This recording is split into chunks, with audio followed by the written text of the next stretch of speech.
Kali ini kita akan bahas MPI scatter ya. Oke. Jadi MPI scatter ini sama dengan broadcast, yaitu ini komunikasi kolektif ya. Bedanya kalau dalam scatter ini mengirimkan data ke semua prosesnya, itu bukan data yang sama seperti broadcast, tapi berbeda-beda gitu ya. Oke, jadi perbedaan utamanya di sini scatter ya, dia mengirimkan potongan ya, potongan array ke semua proses. Jadi perumpamannya seperti ini.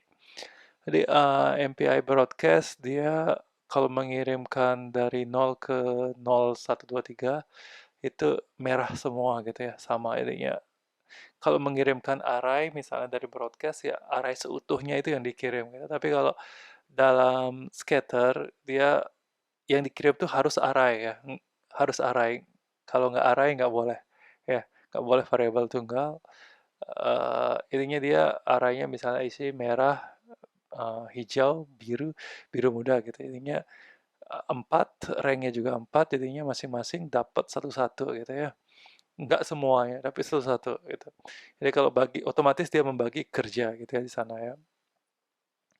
Oke, nah itu ya bisa penjelasan teks yang seperti ini silakan nanti dibaca ya daripada saya baca ulang. Kurang lebih sama dengan yang saya jelasin di gambar tadi ya. Oke, seperti itu ya. Langsung kita masuk ke kode lagi gitu ya. Oke, jadi ini sama ya, mengimport, mendefinisikan objek komunikator, ukuran dari ini, dari semua ranknya dan rank itu sendiri ya. Jadi ini ya, ini kode yang akan kita bahas nanti. Jadi ya ini kita hilangin dulu ya. Ya, ini duluan harusnya dijelaskan. Oke, oke. Jadi seperti itu. Kayaknya ini bagi yang perhatikan waktu penjelasan array kan E for E in range size gitu ya. Seperti itu. Intinya di sini dia akan mengisi sebanyak array sebanyak rank gitu ya. Intinya di sini kalau 0, 1, 2, 3, 4 kalau misalnya n-nya sama dengan 5 gitu ya.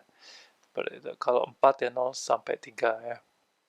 Setelah itu adalah non. Jadi sama seperti broadcast, sebelum menerima data harus memiliki variabel dengan nama yang sama. Tapi bedanya si pengirim datanya itu berupa array, penerima datanya sebagai variabel tunggal. Tapi kalau misalnya array dalam array, tentunya yang diterima juga array gitu ya. Oke, nanti saya kasih contohnya ya. Ini sama seperti broadcast, kurang lebih scatter ini ya. Untuk menerimanya ya, sama root sama dengan 0 ya. Oke. Dan langsung kita coba di sini. Jadi rapi ya, 0, 1, 2, 3 ya. Seperti ini ya, rank 0 mendapatkan 0, rank 1 mendapatkan 1, rank 2 mendapatkan 2, rank 3 mendapatkan 3 ya. Rapi ya. Jadi ini mungkin masih ada yang bingung, ini saya jelas permudah lagi. Nah, seperti ini ya. Kayaknya ini daripada ini mungkin kita ini ya. Ini kita hilangi dulu ya. Kita hilangi dulu kelebihannya ya. Oke, kita ganti dengan seperti ini. Oke ya. Itu mungkin ini kita ganti juga jadi arah ya, biar ada variasi. Ya, oke. Nggak ada, nggak ada 09. Oke, seperti itu ya. Ini beda-beda. Integer, array, float, string ya. Jadi kalau ini dijalani gimana hasilnya? Ya, oke, ya, oke. Ya, kita stop dulu. Ya, saya lupa mengedit ini bukan data set tapi data ya. Oke. Oke, nah ini jadi bisa lihat walaupun array dalam array dia tetap dihitung sebagai 0 ya, 1, 2, 3, jadinya sama ya, 0, 1, 2, 3 ya. Jadi rapi dia diterima, dijalankan berapa kali pun tetap 0. Enggak juga sih ya. Itu ya, kadang ini jadinya, tapi yang didapat sesuai urutan semua ya. Jadinya misalnya satunya tetap ini, walaupun urutannya kacau ya, dia tetap ini yang diterima ya. Terus nolnya tetap 2, 3 dan 3 tes. Oke. Nah, bagaimana kalau ini misalnya ini ya, kelebihan gitu ya. Ada kelebihan di sini bagaimana? Kan gitu ya. Gitu. Kalau ini dijalanin, ya dia akan ngehang ya, dan ini masih berjalan harus kita interrupt ya. Oke. Nah, itu. Ini di sini kita harus potong supaya sampai di sini saja gitu ya. Jadi untuk itu kita lakukan ini proses yang tadi kita blok ya. Di sini 0 sampai dengan size gitu ya. Intinya kita potong sampai batas size. Jadinya kelebihan ini otomatis akan dipotong. Ini untuk mengamankan ketika misalnya yang menjalankan tidak menyamakan jumlah array gitu ya. Itu. Ya.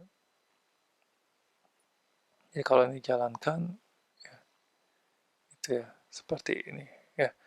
Nah, kalau misalnya kurang bagaimana gitu ya, kurang bagaimana jadinya mungkin bisa ditambahkan perintah seperti for gitu ya, supaya sampai len-nya itu sesuai dengan size gitu ya. Itu ya. Tapi jarang kita mengalami kesulitan seperti itu ya. Apa namanya? Karena seharusnya kita membuat program ketika eksekusinya juga sudah dalam perencanaan gitu ya. Selanjutnya, bagaimana kalau kita ini ya, memiliki data 100 saja misalnya ya, 100 dan kita ingin membagi sebanyak size data tersebut. Jadi misalnya gini, kalau misalnya size-nya adalah ini ya 5 gitu kan berarti 20 ya, 100 bagi 5 ya. Kalau 4 berarti kan 25 dan seterusnya gitu. Jadinya kita nggak mungkin motong ke 95 atau ke 96-nya gitu kan ya. Kalau kita gunakan kode ini kan 100 berarti kita potong setelah 0, 1, 2, 3-nya kan itu ya. Itu kan nggak lucu ya. Oke, apa gunanya gitu kan. Di sini lagi-lagi sama seperti jadi script yang untuk bagi kerja itu bisa kita modifikasi untuk keperluan selama pemeriksaan paralel. Jadi makanya saya bilang waktu pertemuan pertama kali bahas Python kan ini pertemuan penting gitu ya. Jadi kalau kalian nggak paham ini coba nanti di ini ya baca-baca. Saya rencana juga bikin video untuk yang pertemuan uh, basic Python, ya, barrier, dan reserve juga ya biar ada apa namanya kenangan gitu, jejak digitalnya gitu ya pengajarannya. So mungkin semester tahun depan saya nggak usah ngajar gitu, pakai ini aja walaupun udah nggak aman dari corona gitu ya. So, gitu. Oke, ya jadi itu ya. Di sini bisa kalian lihat ini dibulatkan ke atas dari line dari data satunya 100 ya berarti ya itu ya bulatkan ke atas berarti otomatis nanti akan dapat 20 dan 25 ya. Jadi data kosong ini untuk menerimanya nanti ya range sebanyak kalau misalnya ini bisa 25 kalau misalnya 4 kalau 20 kalau misalnya dia 5 ya. Dia sama ya kalau dia selama belum mencapai data ini dia adalah ditambah satu kalau enggak diakhiri dengan data satu gitu ya panjang data satu. Jadi misalnya kalau dia kelipatan terakhirnya mungkin di 92 dan kelipatannya adalah 12 itu kan nggak mungkin 104 gitu kan ya. Jadinya supaya berakhir dari 92 sampai 100 itu misalnya gitu ya. Entah berapa yang membagi dapat sekian. Itu data dan data ya. Utamanya adalah data yang ini bukan data yang ini ya. Oke. Jadi itu ya. Ini data punya root. Jadinya di sini scatternya akan menerima data ya. Itu pecahan dari data satu. Ya. Jadi coba kita lihat ya hasilnya. Oke. Ya, bisa kita lihat kalau 9 ya. 9. Jadi bisa kita lihat di sini sisa pembagiannya ya. Jadi yang lainnya bisa kita lihat dari berarti 12 ya. Kalau 9 membagi 100 hasilnya 12 ya. Sisa pembagiannya adalah 4. Jadi bisa kita lihat di sini bilangan pertama untuk menghitung gitu ya. Angka terakhir di rank 0-nya tambahin 1. karena mulai dari nol. Jadi ini sisa pembagiannya kurang lebih begitu ya. Jadi yang rank 8 paling enak dia dapatnya dikit gitu ya. Jadi kalau misalnya ini kita kasih 5 gitu ya. Ya benar ya, intinya dia apa namanya itu ya 20 ya, 0 sampai 19 20 ya, benar ya. Oke, kalau 4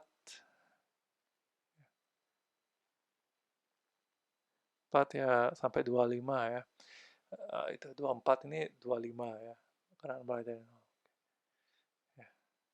Kadang ada yang sampai semester akhir dan bimbingan TA masih gini, keseleo soal konsep array. Oke. Jadi semakin dibagi n-nya kecil semakin banyak jatah satu-satu. Ini gunanya gotong royong kan gitu ya. Jadi apa namanya? Para pesan paralel ini meringankan beban komputasi oleh single processor dengan multi core processor gitu ya, tujuan utamanya ya. Oke, gitu. Nah, ini kan skripnya kita buat sendiri gitu ya, buat sendiri ya.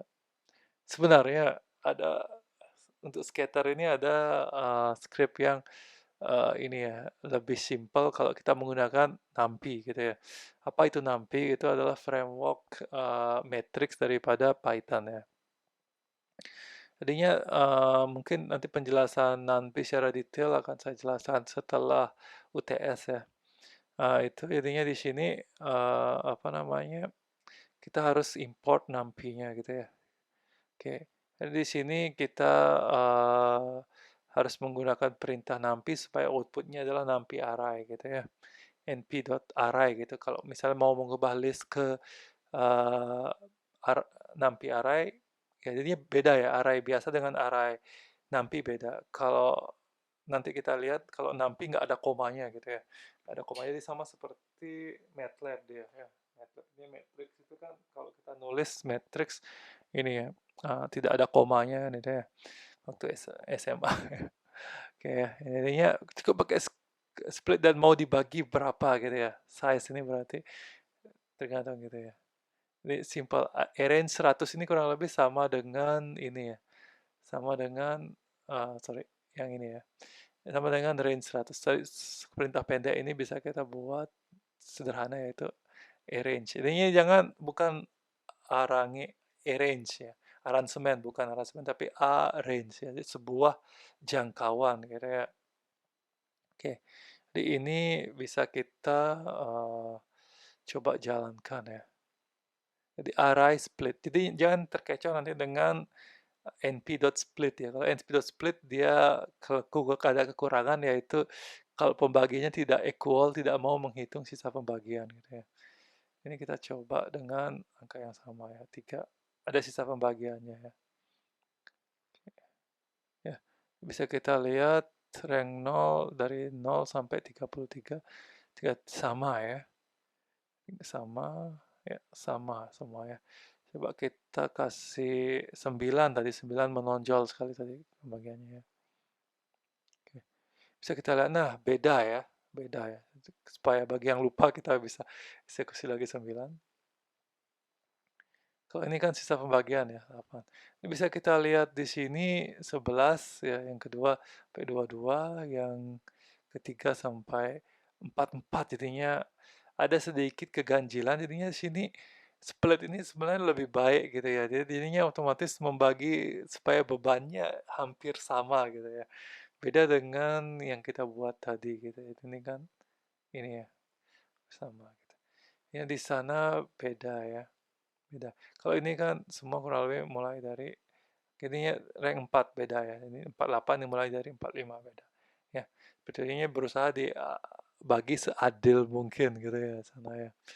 Oke, seperti itu. Ya. Jadinya apa kenapa kita membuat ini ya? Ini kalau kita mau membuat list biasa. Jadinya kalau memload NumPy otomatis kita harus menload total gitu ya. Jadinya uh, kurang lebih di sana. Jadi kita nggak bisa ini ya, apa namanya, kalau kita mau apa misalnya from NumPy import arrange and array split itu nggak bisa karena banyak bertabrakan dengan fungsi bawaan Python aslinya gitu. Jadinya kita harus download, import sebenarnya lebih berat ya. Kalau kita loading library lebih berat. Jadinya ini relatif kalau untuk list biasa gunakanlah ini gitu ya. Lebih enak. Ya, oke. Terakhir kita bahas lagi satu ya. Kayak ini kalau kita mau membuat NumPy komunikasinya kita bisa juga melibatkan send buffer dan receive receive buffer. Ya, bedanya kalau misalnya di biasa kan kita data ini sebenarnya receive buffernya gitu ya. Receive buffernya tapi sini bisa di receive buffernya kita taruh di sini. Nah kalau untuk ini send buffer yang lainnya adalah none ya, dan receive buffer yang umum adalah harus menyiapkan yang kosong gitu. Ini versi NumPy-nya, jadinya kalau NumPy kita membuat matriksnya matrik kosong dulu gitu ya. Dan matriksnya diisi sumbu Y dan X-nya ya. Y-nya sebanyak size dan X-nya sebanyak 10 gitu ya. Jadi ini juga arah matriks kosong satu dimensi sebanyak 10 juga 10 gitu ya. Dan ini sebanyak sumbu Y-nya sebanyak size. Itu intinya kalau misalnya ranknya sama dengan 5 berarti 5 kali 10 gitu ya matriksnya ya. Seperti itu. Nah kalau ini dijalankan seperti apa ya, kurang lebih satunya 10 kali, duanya 10 kali, dan seterusnya itu ya. Bisa kita lihat jadinya itu 0,000 gitu ya. Jadi semua mendapatkan ini. Ini semua menerima ini gitu. Ya. Jadi untuk ini, untuk NumPy di pemrosesan paralel itu sedikit rumit daripada kita menggunakan variabel dan array biasa. Jadi nanti mungkin di setelah UTS kita perdalam ini gitu ya. Itu idenya itu tentang scatter. Sekian, terima kasih ya.